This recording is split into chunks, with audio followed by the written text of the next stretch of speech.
गोटाए नुहे कि दीटा नुहे पूरा गाँ को छाई जाइछि दिव्यांग चित्र।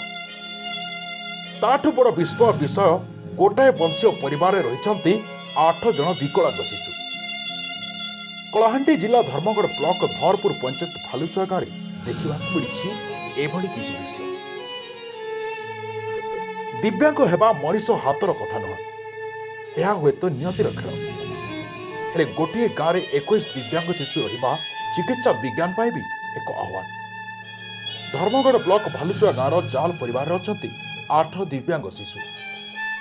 सेमानंको दिव्यांग प्रमाणपत्र मिली सत, किंतु काहारी को मिली भत्ता तो काहाकु नाही। गाँवर अधिकांश बासिंदा गरीब श्रेणीर, तेणु दिव्यांग शिशु चिकित्सा बाधक साजिश अर्थ।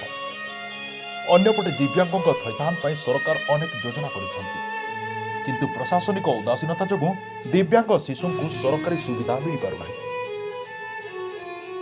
भालुचुआ गाँव में संख्याधिक दिव्यांग शिशु जन्म नेबा पछरे कौन कारण अछि ताहार खोलताड़ सह निराकरण आवश्यकता रही। एथिसह दिव्यांग शिशु को चिकित्सा और सरकारी सहायता जोगाई देबाकू दाबी होछि।